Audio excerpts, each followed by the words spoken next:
Bienvenidos a una nueva emisión de Conexión JDS. Mi nombre es Laura Isabel Arciniega, psicóloga del Colegio Jordán de Sajonia.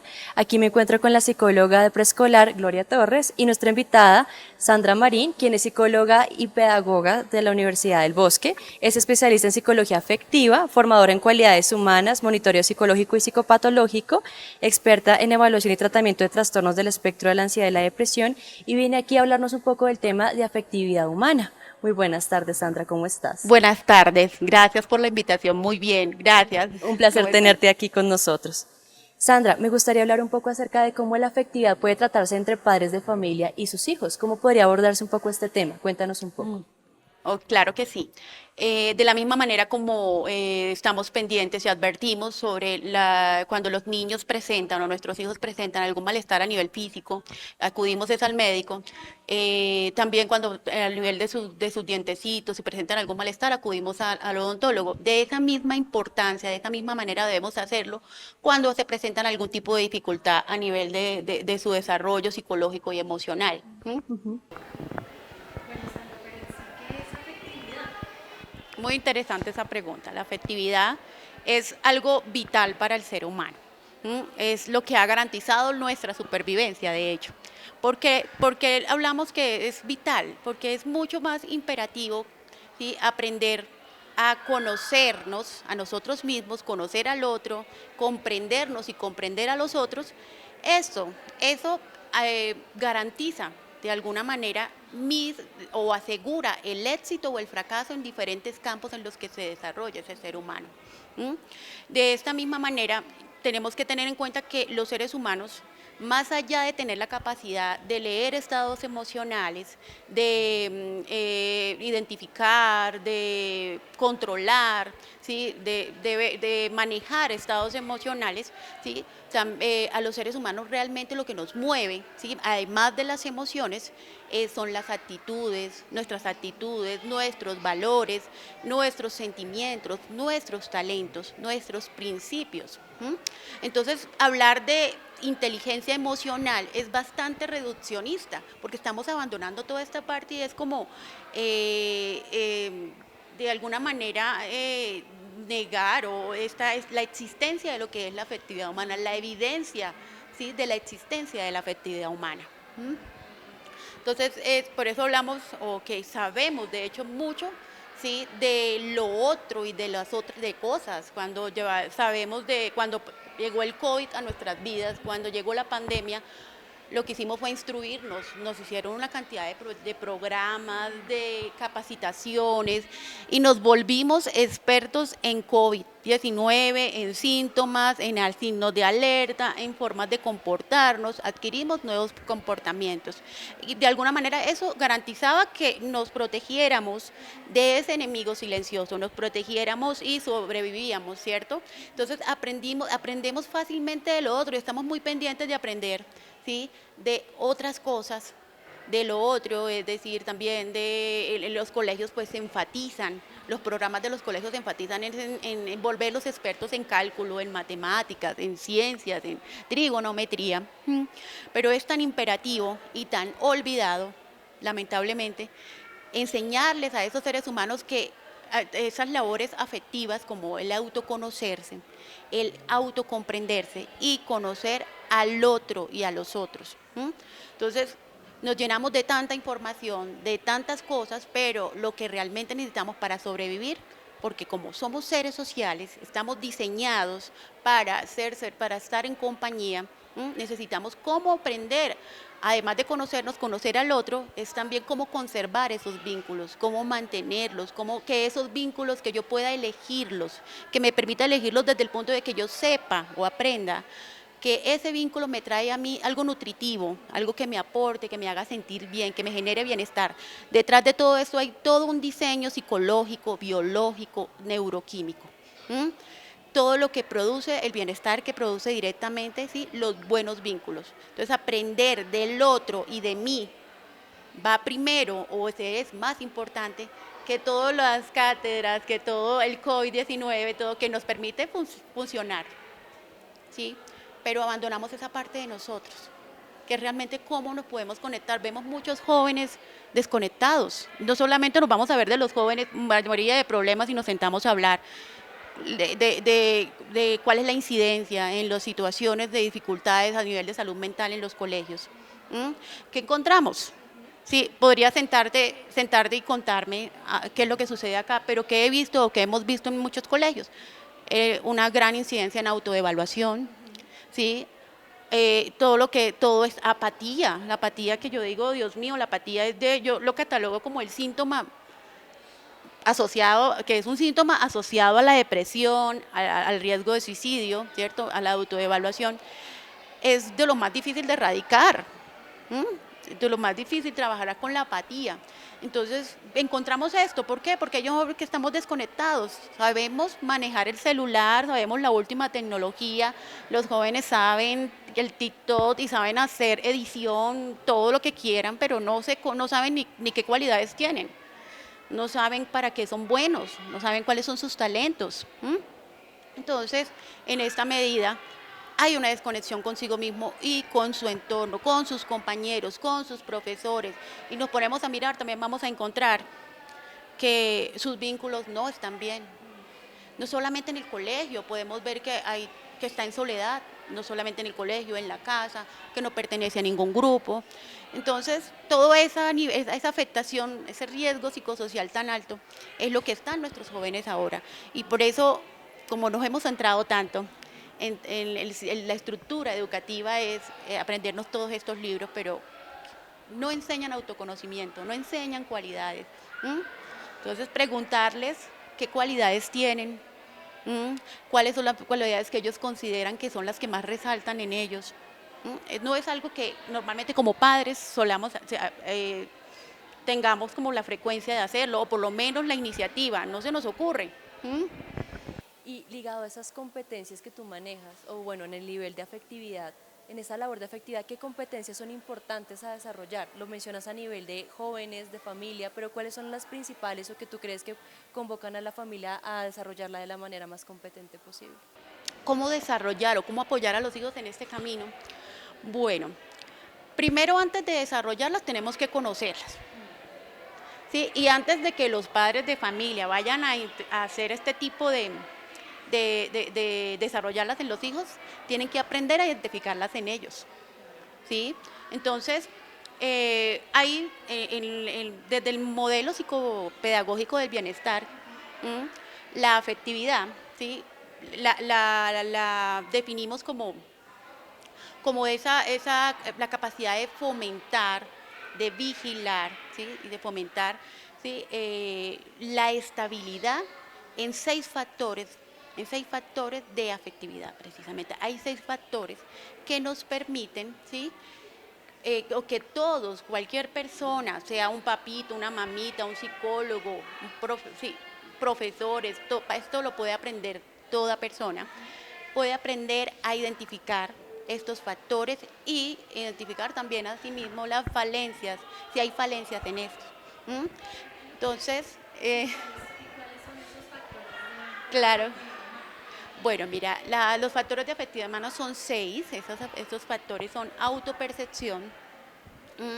La autopercepción va relacionada vamos a pensamientos y emociones, es el primero, de hecho. Pensamientos y emociones, autopercepción, está propósitos, está los vínculos, las relaciones, el dominio del ser y la percepción de la vida. Entonces, en cuanto a autopercepción, es cuando estamos en bienestar, generalmente tenemos pensamientos positivos, en donde nuestros pensamientos están más ligados a generarnos emociones de bienestar, de satisfacciones, de optimismo, ¿sí? Pero cuando tenemos pensamientos negativos y estos son repetitivos, entonces lo que va a generar es que nos va a provocar emociones asociadas a la ira, a la tristeza, a la frustración, a la incertidumbre, y esto pues nos va a generar un constante malestar y nos puede llevar a un sufrimiento en este factor. El factor de autopercepción es cuando de verdad, cuando y aprendemos a identificar o identificamos fácilmente que tenemos cualidades a nivel interno, lo que estaba comentando, cualidades internas y cualidades físicas. Cuando sabemos que somos personas que poseemos esas cualidades, por lo general gozamos, ¿sí?, de una autopercepción correcta, una percepción de mía correcta o adecuada. ¿A qué me refiero con esto? A que mi percepción, exacto, valoro, en esa percepción yo identifico y valoro mis cualidades, ¿cierto? Y además de ello, también no me creo más o menos de lo que en realidad yo soy, porque me conozco. Entonces no actúo ni me creo más ni menos de lo que en realidad yo soy. Cuando sucede esto, cuando me creo más o menos, esto me va a generar un malestar, una inconformidad, una insatisfacción. Ahí cuando hay problemas de autoestima, de autoseguridad, de autoconfianza. ¿Sí? Está el de propósitos, precisamente también estábamos hablando hace un momento de lo que es la apatía, la menciono aquí, pero primero te quiero decir, ¿cierto? Porque es que tener propósitos es que si te levantas cada mañana o ese hijo tuyo, esos papitos, esos hijos suyos, o ustedes tienen un propósito, un proyecto por los cuales se levantan cada mañana, ¿sí? Por los cuales trabajan día a día para conseguirlos, para alcanzarlos, ¿cierto?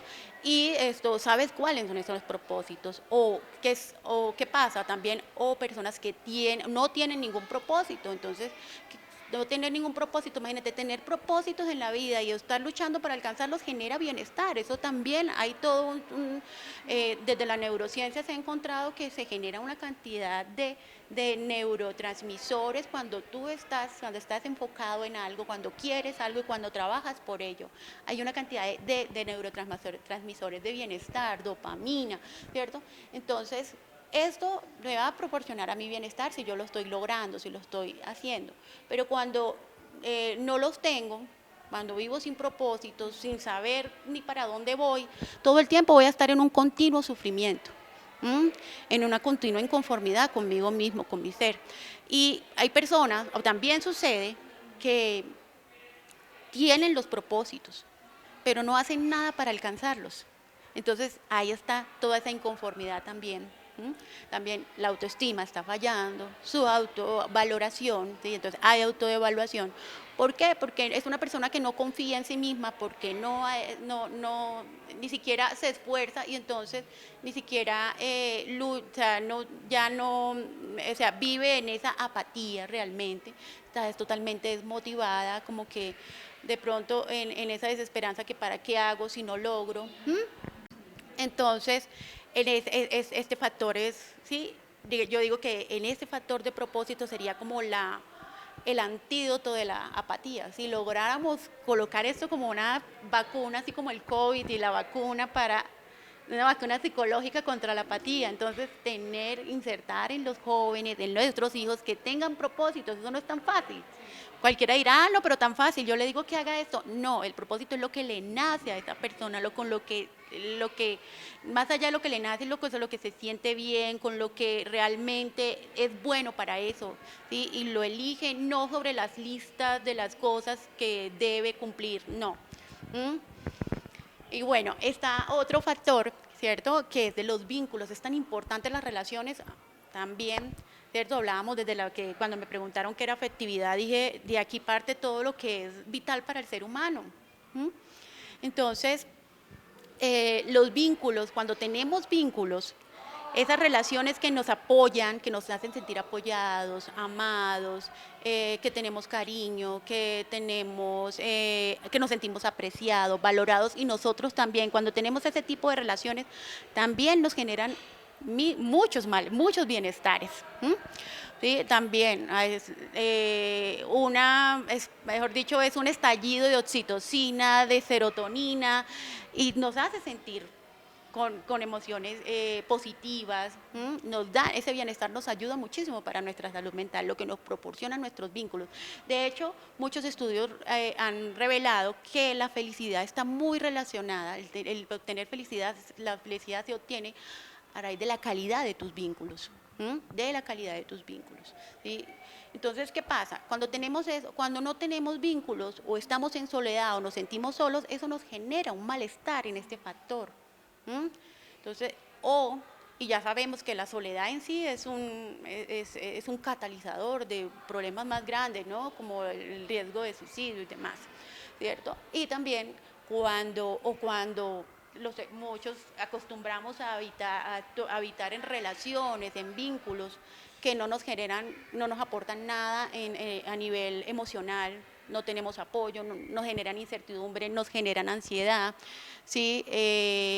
Una relación de pareja vacía, que no lo respetan, ¿cierto? O los niños que no tienen buenas relaciones en el colegio, eso le va a generar malestar, ansiedad en el colegio.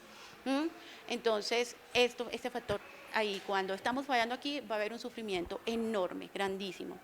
Está otro factor es el dominio del ser.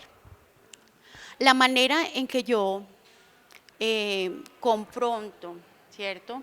Todas las vicisitudes, las adversidades que aparecen en mi vida, ¿cierto? La manera que lo hago, ¿sí? Dependerá que yo esté en bienestar o malestar. Es decir, si yo afronto mis adversidades, mis vicisitudes desde la resiliencia, es decir, desde el empuje, de la resolución, desde la determinación, ¿sí? Así, de esa manera acostumbro a afrontar mis problemas pequeños o grandes. Esto me va a generar un bienestar a mí, si lo hago desde la resiliencia. Pero si yo lo hago desde la fragilidad, empiezo a actuar desde la fragilidad, es decir, cuando ya estas situaciones difíciles, adversas, sobrepasan mis capacidades, cuando siento que no soy capaz, cuando siento que no soy capaz de solucionar, ¿sí? Que estoy perdida, que no tengo me siento, que me rindo, ¿sí? Cualquier pequeño problema o gran problema, esto va a generar un malestar enorme y se va a mantener la persona en constante sufrimiento, ¿sí? El otro factor es la percepción de la vida. Aquí también, eso también es vital porque, ¿qué pasa? Es la forma como percibimos el día a día nuestra vida, pero por encima de las situaciones difíciles, por encima, porque es que todo ser humano, todo niño, toda persona va a vivir algunas situaciones que nos van a confrontar. Todos no estamos exentos de vivir cualquier situación difícil. Entonces, es cómo percibimos nuestra vida a pesar de que las situaciones son complicadas, a pesar de que las situaciones son desbordantes, a pesar de eso, por encima de lo negativo. O si yo lo veo siempre de una manera negativa, pesimista, ¿cierto? Y a pesar de eso, ¿sí? Si esas situaciones difíciles, negativas, a pesar de eso lo veo todo negativo, no puedo verlo de otra manera, ¿cierto? Ese malestar que se genera es también un sufrimiento. Pero entonces, ¿qué pasa? Hay personas que pese a todas esas cosas malas perciben que la vida vale la pena vivirla. Y dicen, la vida es bonita, oye, la vida es bella, es que es feliz, me alegra, es bonita la vida, chévere vivirla. Pero ¿qué encontramos? Muchos jóvenes en esto, tú les llegas a preguntar, ¿la vida es bonita? No. ¿Es bella la vida? ¿Para ti la vida es bella? No, es horrible, qué feo. Muchas personas, jóvenes con devaluación, personas, adultos, que constantemente acostumbran, ¿sí? Aprenden a percibir la vida de esta manera por otras, ¿sí? Bueno, entonces ¿qué pasa? Estos factores, conocerlos es crucial. Crucial, ¿por qué? Porque si aprendemos a identificarlos en nosotros, porque es que los papitos, ay, lo voy a hacer para mí, pero primero vamos a hacerlo para nosotros. Entonces yo invito a los papitos que aprendan estos factores, ¿sí? Aprendan a identificar, pero primero hagan el ejercicio con ellos mismos, que ustedes, cada uno hagamos el ejercicio, porque esto se puede hacer frecuentemente, cada semana, cada mes, preguntárselo a nuestros hijos, ¿sí? Y mirar que si puntúan, si encontramos que dos o tres o más factores están fallando, debemos empezar a prestar atención, estar alerta y empezar a abrir espacios de diálogo con nuestros hijos. Y también nosotros identificamos, hombre, yo me levanto todos los días y yo no sé cómo me levanto, estoy en automático. Yo no, que todo el tiempo me siento débil y no me siento con la capacidad de confrontar, de afrontar ningún problema, ya, ¿sí? Entonces, ¿cuántos? Dos, tres, cuatro, bueno, vamos a empezar a buscar ayuda, ¿sí? Bueno. Perfecto, Sandra. Muchísimas gracias por compartirnos este tema de afectividad humana. Invitamos a los padres de familia que si tienen interés en profundizar este tema o plantear otras dudas o incursionar en otros temas, nos escriban el correo de conexiónjds@jordandesajonia.edu.co.